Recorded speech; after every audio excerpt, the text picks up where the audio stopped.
وصیت کس کو کہتے ہیں؟ ہم نے بھی سنا ہوگا بہت سارے لوگ وصیت کا معاملہ یہ ہے کہ آدمی ہر اس چیز کا حکم دے جو نیک کام ہو، اچھی بات ہو، کہ بھئی میرے طرف سے یہ کام کر دیا جائے، میرے طرف سے یہ پیسہ خرچ کر دیا جائے. اور تو عام طور پر وصیت اسی کو سمجھا جاتا ہے کہ آدمی کی موت کے بعد آدمی نے کسی کام کرنے کو کہا ہے تو یہ وصیت ہے. لیکن وصیت یہ بھی ہے کہ آدمی زندگی میں کسی کام کو بولے تو وہ بھی وصیت میں سمجھی جائے گی. اب اللہ رب العزت نے یہاں پر بتایا کہ دیکھو، شروع اسلام کے اندر میراث کے حصے متعین نہیں تھے. جیسے میں نے کہا کہ میت کے ماں کو کتنا حصہ ملے گا، میت کے باپ کو کتنا حصہ ملے گا، باپ نہیں ہے تو دادا کو کتنا حصہ ملے گا، اور دادا کے مال میں سے پوتے کو کتنا حصہ ملے گا، اور میت کے انتقال کے بعد بیوی ہے تو بیوی کو کہ بچے ہیں تو بیوی کو مال میں کم ہو جاتا ہے، بچے نہیں ہیں تو مال بڑھ جاتا ہے. اور خاص طور پر یہ ظلم ہوتا ہے. بات آ گئی تو کہہ رہا ہوں، اگر بچے نہیں ہیں، بیوی کا انتقال ہو جاتا ہے تو شوہر کو اس کے سسرال والے اس کا حق نہیں دیتے ہیں. کیا بول کر؟ بچے تو نہیں ہیں، کیوں دیں گے؟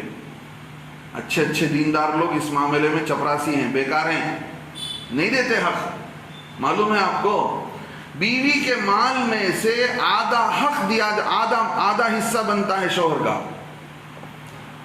بیوی کے بچے نہیں ہیں، انتقال ہو رہا ہے تو اس بیوی کا آدھا مال کس کو دیا جائے گا؟ شوہر کو دیا جائے گا. لیکن دیتے نہیں ہیں لوگ. کیا بول کر؟ بچے ہی نہیں، تمہیں لے کر کیا کرنا، تمہیں کما لو، اللہ کے پاس بھگتنا پڑے گا. حق کی پوچھ ہوگی. ایسے مال میں برکت نہیں ہوتی ہے. دوسروں کا مال ہڑپ کر لینے سے یہ ظلم کو کون کوئی فریاد ہی نہیں اٹھاتا. عورت پر ظلم ہو گیا تو دنیا میں لوگ ناچتے پھرتے کہ بھئی فلاں پر اتنا ظلم ہو گیا، بیوہ کو حق نہیں دیا جا رہا. اب اس بیچارے کو کون حق دلائے گا؟ ہاں، عورت کے ناانصافی کو ناانصافی سمجھی جاتی ہے. شوہر کے ساتھ جو ناانصافی ہوتی ہے سسرال والوں کی طرف سے، اس کو ناانصافی نہیں سمجھتے لوگ، اور اس کے ساتھ بھی نہیں کھڑے ہوتے. ایسا بہت ہوا ہے.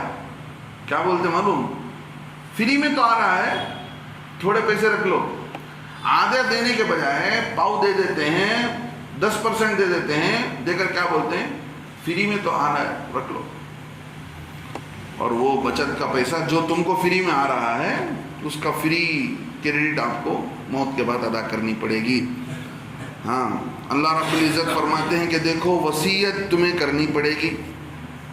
اصل میں پہلے زمانے میں اللہ کے نبی علیہ السلام کے آنے سے پہلے اور شروع زمانے میں حصہ متعین نہیں تھا. دیکھیے، اللہ نے قرآن کے اندر میت کے بعد ان کے رشتہ داروں میں حصہ متعین کیا ہے. کس کو کب کتنا ملے گا، کس کو ملے گا، کب ملے گا، کتنا ملے گا، پوتے کو کب ملے گا، کس کس کو ملے گا. 12 لوگوں کو اللہ نے بتایا کہ چوتھے پارے میں وہ بات آ رہی ہے، وہ وہاں بتاؤں گا میں. ان کو ذوی الفروض کہا جاتا ہے. اس زمانے میں جب یہ آیت اتری، اس زمانے میں اللہ نے حصے نہیں بتائے تھے کہ باپ کو کتنا میت کے مال میں سے، ماں کو کتنا میت کے مال میں سے. ہاں، اور بھائی بہن کو کب ملے گا، بھائی بہنوں کو کب نہیں ملے گا، مہندرے بھائیوں کو ملے گا کہ نہیں، باپ شریک بھائی بہن، ماں شریک بھائی بہن، یہ ساری تفصیلات ہیں. تو اب جو ہے اللہ رب العزت نے یہاں اس وقت کے لیے بیان کیا جب رشتہ داروں کے لیے اللہ نے بات اتاری ہی نہیں تھی. تو سارے امت کا اس بات پر اجماع ہے کہ رشتہ داروں کے اللہ نے وصیت اسی آدمی پر نافذ ہوگی جس آدمی کا حق اللہ نے بیان نہیں کیا ہو. اس آدمی کا مطلب اس رشتہ دار پر. اب بیٹے کو تو اللہ نے بتا دیا کہ جن لوگوں کو دینا ہے دے کر جتنا بچتا ہے وہ سارا بیٹے کو بیٹی کو ملے گا. اب جن لوگوں کو اللہ نے حصہ بتایا ہے اس کے علاوہ رشتہ داروں کے لیے آدمی وصیت کرتا ہے کہ میرے بعد یہ چیز ادا کرو، تو اس کی وصیت قبول کریں گے. اللہ نے میت کے مال میں سے باپ کے لیے دیا، حصہ متعین کیا، پھر بھی باپ کے لیے وصیت کرتا ہے تو اس کی وصیت معتبر نہیں. سن رہے ہیں آپ؟ بچوں کے لیے لوگ وصیت کر کے جاتے ہیں، میرے بعد فلاں بچے کو اتنا دے دیا جائے. اس بچے کو اتنا نہیں دیا جائے گا. اگر وہ بچہ تمہارے کام زیادہ کام آیا ہے تو زندگی میں دے دو کچھ زیادہ. مرنے کے بعد شریعت نے جو بتایا ہے، جو میتھڈ بتایا ہے، اسی کے حساب سے دیں گے، تمہارے وصیت کے مطابق نہیں دیں گے. وصیت پوری کی جائے گی ان رشتہ داروں کو جن رشتہ داروں کے لیے اللہ نے قرآن میں حصہ نہیں بیان کیا ہے. نمبر 2، 1/3 مال، 1/3 مال میں سے ہی وصیت پوری کی جائے گی. کسی نے 3 کروڑ روپے چھوڑے ہیں، وصیت کیا ہے 2 کروڑ روپے کا، فلاں رشتہ دار کو یہ دے دو، فلاں مدرسے کو اتنا، فلاں مسجد کو اتنا، فلاں کو اتنا، تو پورا ٹالی کر کے دیکھیں گے تو وہ اس کو 1/3 میں سے ہی دیا جائے گا. 1/3 سے زیادہ میں نہیں دیا جائے گا. سمجھ رہے ہیں؟ 2 میں 3 میں سے 1 میں سے ہی دیا جائے، 1 حصے میں سے ہی. بقیہ 2 رشتہ دار ہیں. بچے کہاں جائیں گے؟ بیوی کہاں جائے گی؟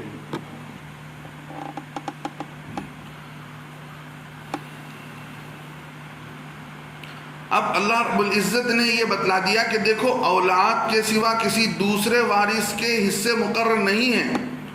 ان کے حصوں کے متعین، ان کے حصوں کا تعین مرنے والے کی وصیت کی بنیاد پر ہوگا.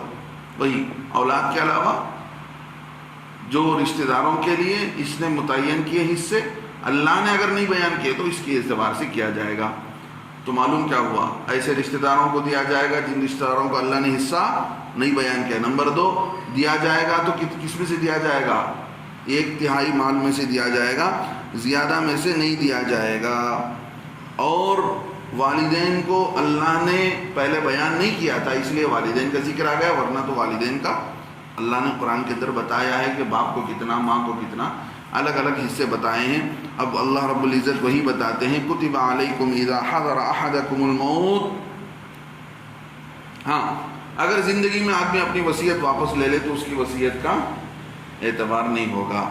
ہاں، وصیت کرتے وقت جو لوگ کھڑے ہوئے ہیں ان کی ذمہ داری بنتی ہے تو آگے چل کر ان سے گواہی لی جائے گی تو وہ صحیح بات ادا کریں گے، بتائیں گے کہ ہاں یہی بات. اگر انہوں نے ذرا برابر بھی بات بدل کر جھوٹے گواہی دی کہ اس وقت انہوں ایسا نہیں بولے تھے تو سارا گناہ ان پر آئے گا کہ تم نے بات بدل دیا، جھوٹ بولا ہے.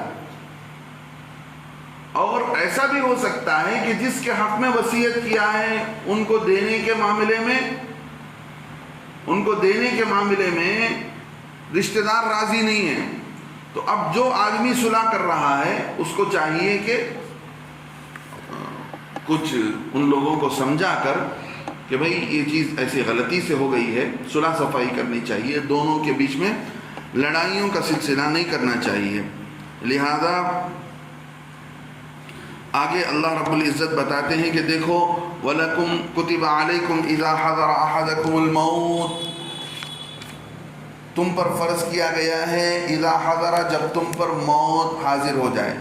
ضروری نہیں کہ موت کے وقت ہی وصیت کرے، پہلے سے وصیت لکھ کر رکھ دے.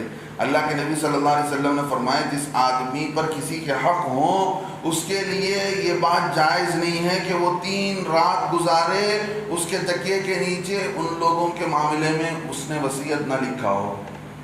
کسی سے قرض لے لیا ہے، کسی سے گاڑی لے لی ہے، کسی سے گھر لے لیا ہے، دوسروں کے حق ادا کرنے ہیں.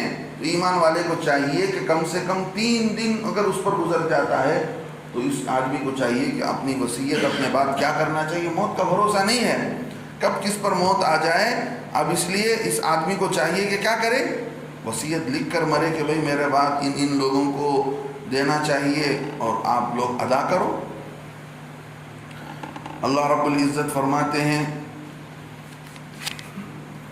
کتب علیکم اذا حضر احدکم الموت ان ترک خیرا، اگر مال چھوڑا ہے تو تم پر وصیت ضروری قرار دی گئی ہے. للوالدین، والدین کے لیے اور رشتہ داروں کے لیے، بالمعروف، دستور کے مطابق. یہ وہی ہے جو بات پہلے اللہ نے والدین کے لیے نہیں اتارا اس وقت کے لیے. حقا علی المتقین، یہ متقیوں پر حق بنتا ہے. فمن بدلہ، جس نے بعدما سمعہ، جس نے وصیت کو سننے کے بعد وصیت کو بدل دیا، فإنما اسمه على الذين يبدلونه، تو اس کا گناہ بھی ان لوگوں پر ہوگا جنہوں نے بات کو بدل دیا. ان اللہ سمیع علیم، اللہ رب العزت سننے والے ہیں اور جاننے والے ہیں. فمن خاف من موص، جو ڈرتا ہے وصیت کرنے والے کے بارے میں،